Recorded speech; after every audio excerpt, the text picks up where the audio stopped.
Welcome to the Redondo Beach local election candidate discussion for District 4. My name is Sean Guthrie and your moderator for this discussion. Before we begin, I'd like to congratulate you on your decision to run for public office. The discussion format will be as follows. You will begin with a 1-minute opening statement during which the timekeeper will display a yellow card when 15 seconds remain and a red card when time is up. Then we'll move into a 30 minutes session where you can answer as many of the 8 pre-selected questions provided to each candidate one day before, using however much time you want for each. During this period, the timekeeper will signify the halfway mark when 15 seconds remain, and the yellow card when time is up. Red card when time is up. So you may begin your 1-minute opening statement. All right. Well, first, I'm Zein Obagi. I am a Redondo Beach resident in District 4 on the 2400 block of Rockefeller Lane, and I'm proud to be running for City Council. I grew up here in West Los Angeles, and I moved to Redondo Beach in 2018. Prior to that, I had worked against the power plant in Redondo Beach, and I went to college at UC Berkeley and law school at USC. Now I'm the owner of my own law firm with we're 5 attorneys and 2 staff people, and I'm very proud of the work that we do advocating for people who have been discriminated against in the workplace, retaliated against, or wrongfully terminated. And we do that on behalf of people who have experienced either sexual harassment, same-sex orientation discrimination, racial discrimination. We're very proud of our work. And I'm proud of the opportunity to represent my neighbors in the city council in this race. Okay, very good. So we'll start the questions with the first one is, please share your top 2 to 3 priorities for the city of Redondo Beach if you are elected to city council, and what are your plans to accomplish them? So with that, we'll start the 30-minute session, and just to begin to restate, you can take as long as you want on each question. And then once you say you're finished with the question, then I'll move on to the second question and so on. All right. Well, the top 2 to 3 priorities have to include making our streets safer, slowing the pace of cars down, making our community more walkable, more bikeable, shifting the paradigm in North Redondo to be a family-oriented place to live and improving the quality of life that way. Second, we must bring business to the Artesia corridor. And the ACAP is a great start, and I salute the GPAC for its work on the ACAP, but there's more work to be done. There's more investigation to be done. We must remove the barriers for entry for business to the Artesia corridor so that we can get revenue generating business, which is kind of the third prong. Besides providing amenities to the residents who live on either side of Artesia Boulevard, new businesses will provide desperately needed revenue to our city so we can continue to support our fast first responders. That's police and firefighters. Everybody loves our police force, but we need to make sure that we can afford to continue to pay them. We need to actually grow the police force. They haven't recovered from the 2009 recession to their original size. That is all important to our residents.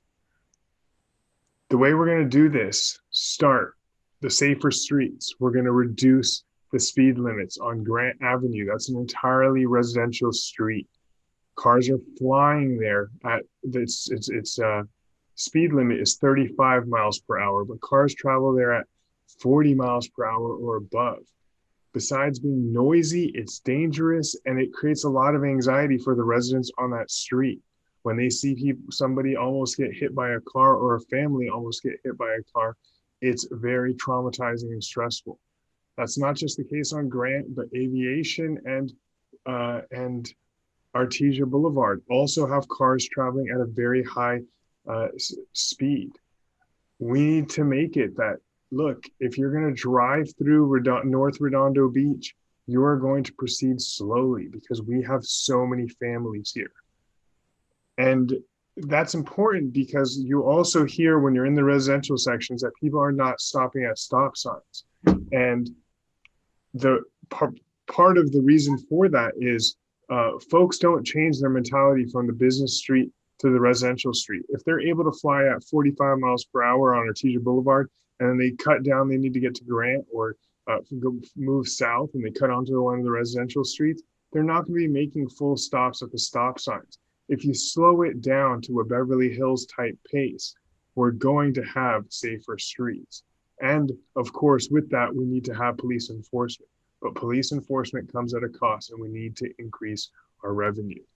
Now, on the front of improving Artesia Boulevard, the ACAP has some good suggestions, but it doesn't go far enough. Removing the parking requirements is going to attract more business, sure, but it's going to result potentially in a parking problem.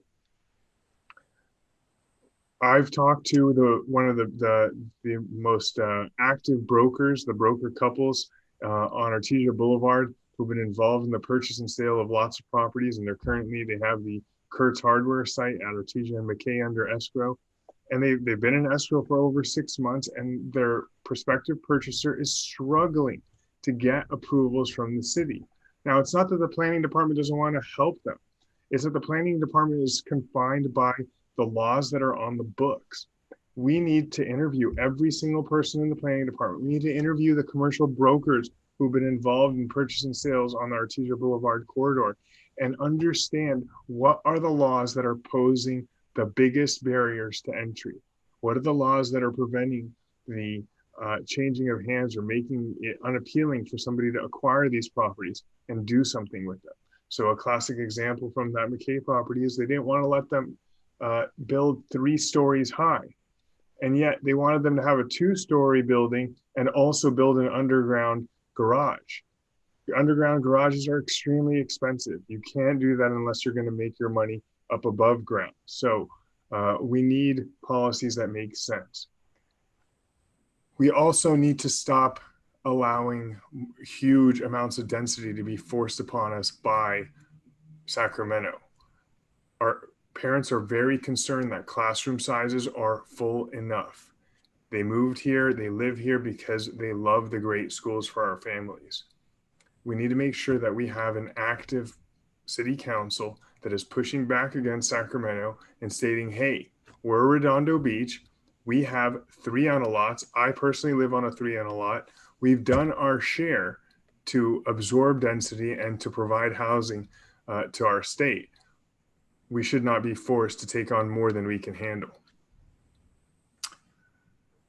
Finally, as it concerns our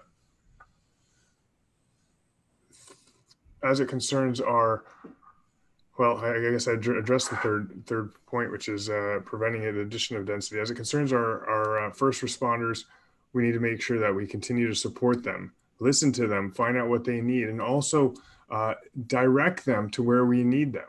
I've heard from residents on the residential streets, both in the Flats, Rockefeller, Carnegie, McKay, and in the Golden Hills, Golden Triangles. They wish the police would patrol those streets. There's a lot of petty crime, but the police don't. And what they find is when they complain, they get some patrols and then the police stop. We've got a great police force. The police are welcomed in the residential neighborhoods. We need to ensure that they continue to patrol the residential neighborhoods randomly in the middle of the night to provide security to our residents and to provide a deterrence to the bad folks out there committing petty crimes. Thank you. Okay, so on to question 2. In addition to disrupting all of our lives, the COVID-19 pandemic has hit local businesses especially hard. What resources and assistance would you advocate for to assist Redondo Beach businesses throughout the safely reopening process? Well, the first thing we need to do is we need to find out, we need to identify all the businesses that are present and operating in Redondo Beach that are open for business currently, And when new ones open up, we need to promote those, both in conjunction with the Chamber of Commerce and frankly, as a city council member. If you take a look at my Instagram and my Facebook, you'll see Redondo Beach resident owned businesses that I've been promoting as I've discovered them as I'm moving around the district and meeting residents. We need to provide that kind of support. We need to ensure that if there's a obstacle to a restaurant opening up, like they can't provide adequate outdoor dining space, that we get involved, we provide the same type of assistance that the Riviera Village provided to all those restaurants to get them open and thriving, even as we recover from this pandemic. So we just need to have our ears open, and we need to be willing to respond and deal with the issues that are troubling folks as they open back up, as well as promote that they are open back up, because again, they provide very important sales tax revenue to our city. Okay. Question 3, what do you see as the primary assets a thriving business community brings to Redondo Beach? And what will you do to support business retention, growth, job creation? Well, a thriving business community brings a higher quality of life. If we have a thriving business community on Artesia Boulevard, we will have people who will be willing to walk down Artesia Boulevard, visit that business community, enjoy with their family, restaurants, cafes, ice cream shops on Artesia Boulevard. We'd have families feel comfortable biking down the boulevard to get to a destination on it. And potentially even reduce the number of cars there.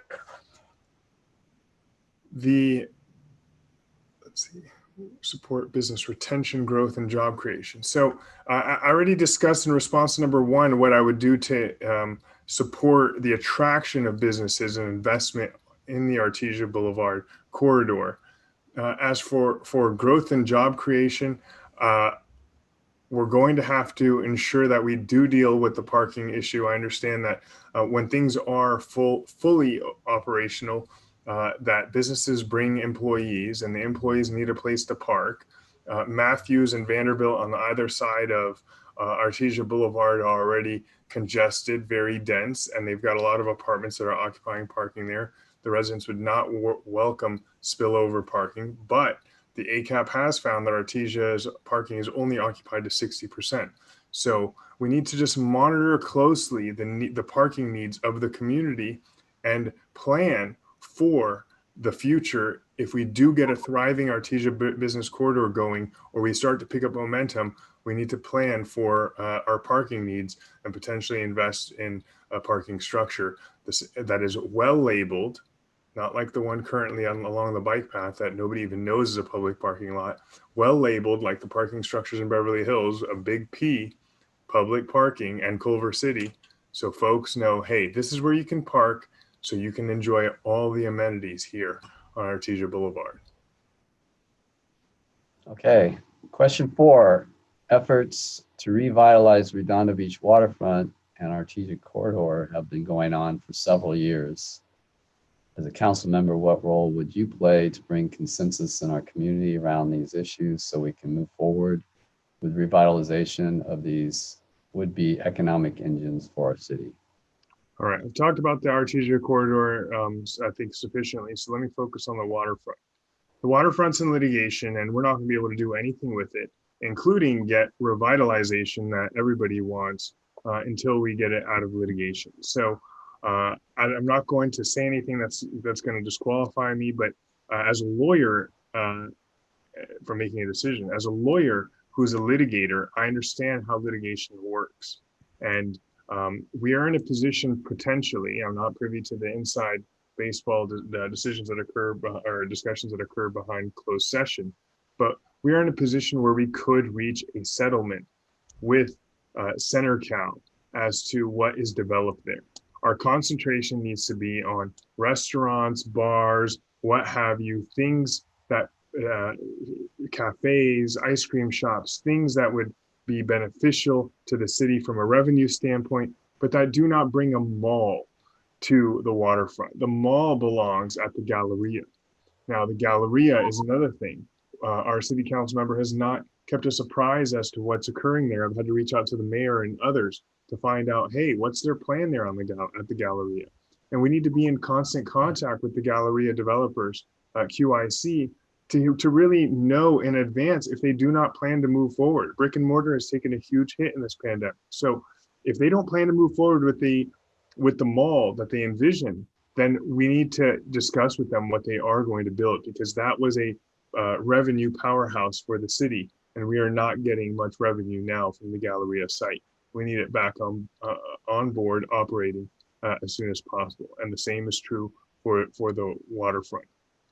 We need a revitalized waterfront that can tolerate people outdoors safely during this pandemic or in the future for future pandemics. But we don't need a mall there. It would seem like if we're winning the battle in the courtroom, which I believe we are, that we should be able to reach a resolution, even if it means that Center Cal is building that waterfront revitalized area. Okay, question 5. With significant losses in revenues to the city due to the pandemic, pressure to increase city revenues will be substantial. Please share what you would propose to balance the city budget in the next 4 years. All right, I think I've talked about this significantly. Revenue generation without raising taxes is a primary pillar of my platform, but I will say that a new idea is being floated, which is pension bonds, because interest rates are so low. I think we need to look at that. As our first responders are aging out, retiring, and city staff employees, our pension obligations are going to increase as we're also going to continue to pay new employees. So we need to deal with those in the most prudent manner possible. I don't have the exact figures, but I was speaking with Eugene Solomon, former chair of the Budget and Finance Committee, and this is something that he wanted us to explore. And I believe the city council just voted to have the bond company come to the city council and explain what the long-term outlook looks like if we engage these bonds for the pension obligations versus if we don't. Okay, 6. Homelessness has become a statewide crisis. Last year, the city council approved pallet homes temporarily located in District 4.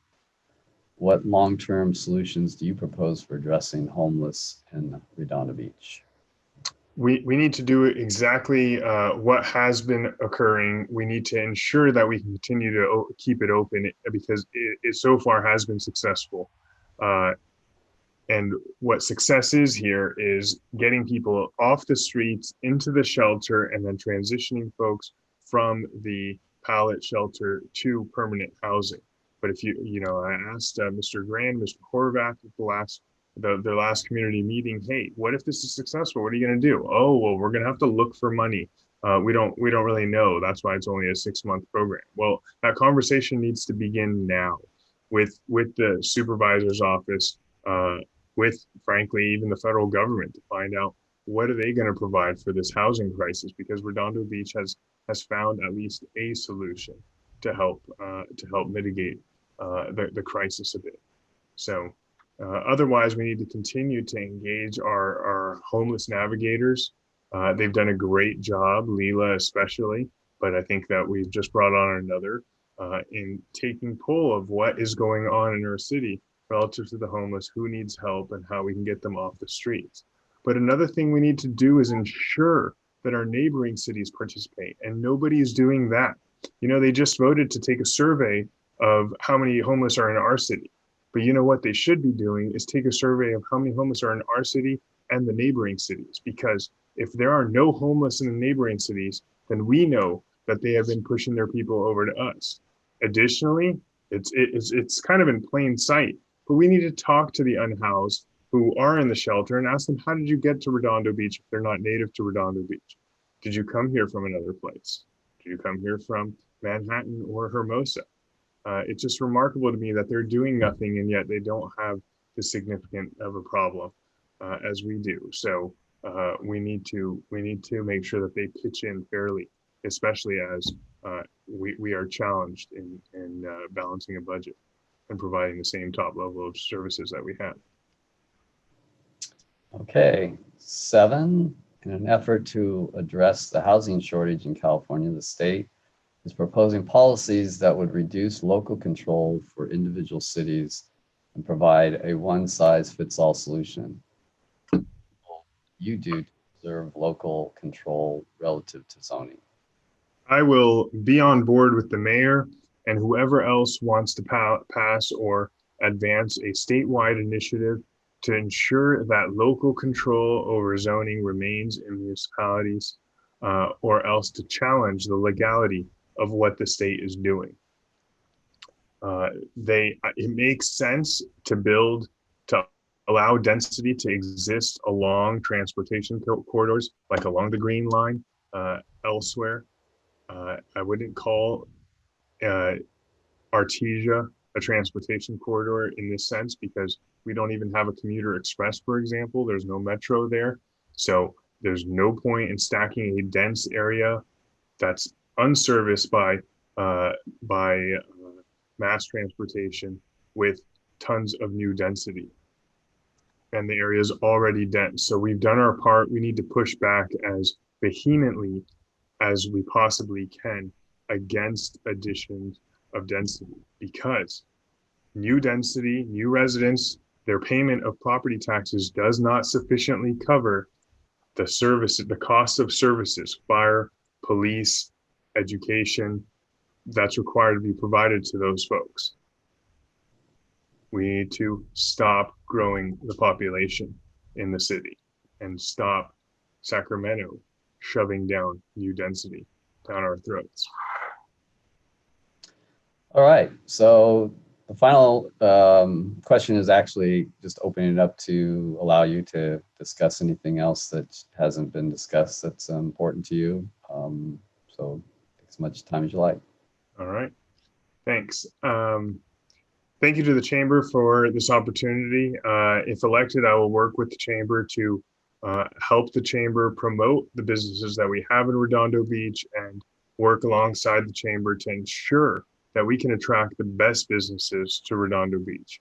I know that the chamber was active in trying to get a Trader Joe's to the grocery outlet site on Artesia, and that it was unsuccessful, but that doesn't mean we stop. We've got to continue. We've got to persist. Every time there's a large property opening on Artesia, we've got to reach out to Trader Joe's and other desirable businesses that we'd like to see there on the corridor and get them to come.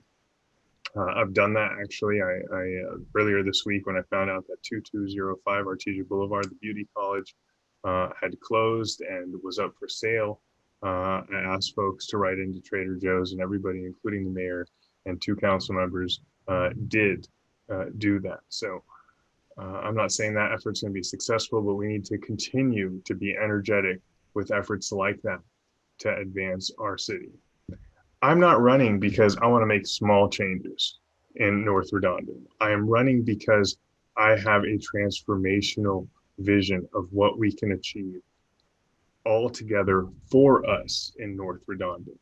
Besides a beautiful Artesia Boulevard, maybe with an arch when you first enter at Inglewood and Artesia, slowing down the pace of traffic, putting in a bike lane, installing art.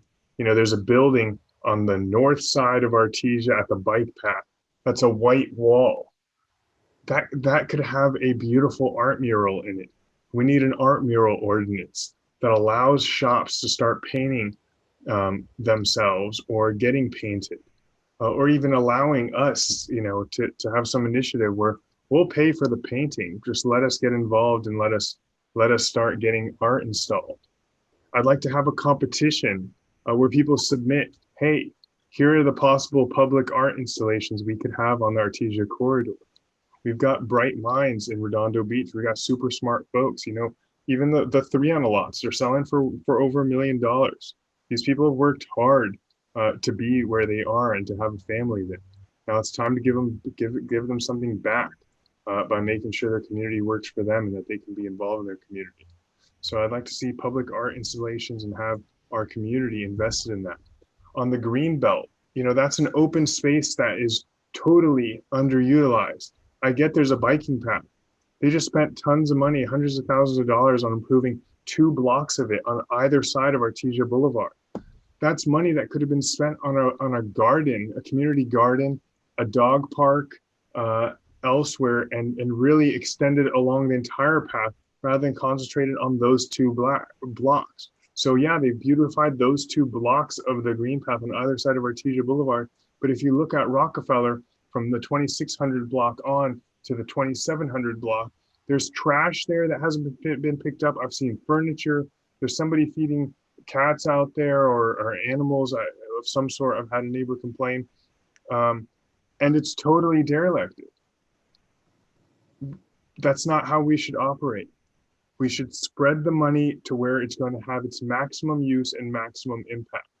Community gardens and dog parks are something very basic that in a place as crowded as New York City, they can get. We can get it here in Redondo Beach where we have this huge open space. So to that end, I've already been in contact with the SCE and found out the process by which we can get these uses. But it's going to take, we're going to have to be persistent. We're going to have to start early and we're going to have to get active. El Segundo has a bunch of uses on its right of way. SCE is now saying, hey, no, we don't let these occur anymore. We need to find out why and try to get that changed. But accepting the status quo is just simply not an option. That's a waste of parkland, a place that is entirely underparked. On that note, we need more parkettes. I've been driving around the district, going door to door, trying to get up lawn signs. I've seen the parkettes. They're amazing. What's great about the parkettes is that besides folks playing there with their families, they have a sign outside of a guy saying go slow, and it does slow down the traffic. The cars rolling by there. They don't seem like a huge investment as far as the city goes. The city can buy one of those 1 on a lots, and rather than allow it to convert to a 3 on a lot, it can make it a parquet. So we need residents to let us know where, when a property does come for sale, that could be a good site for a parquet. Historically, our district has not been super active, but I can tell you from walking the district that new families have moved to the district in the last 3 to 4 years. They're not super engaged, but they're willing to get super engaged. They are fully invested in this community. They're fully invested to raising a family here, and they would like to see it become better. So I'm Zein Obagi. I'm running for city council. I ask for your support and your vote for March 2nd. If you like the things that I've talked about here, please reach out to me, request a lawn sign. I'm uber accessible. While I'm busy in my practice and the like, I will always make time for our residents. My cell phone number is 310-625-9346. You can also reach me via email, ZEBRAOctopus at Obagi for Redondo, the number 4, redondo.com. And Obagi is spelled with a G. Thank you. Thank you for the chamber. All right, well, we've come to the end of the District 4 discussion, and I'd like to thank you for taking the time to participate in this informative event hosted by the Redondo Beach Chamber of Commerce. And further wish you all the best in your campaign, and thank you for agreeing to be recorded and make this video publicly available. Absolutely. Thank you, Sean. Thank you. Have a good day.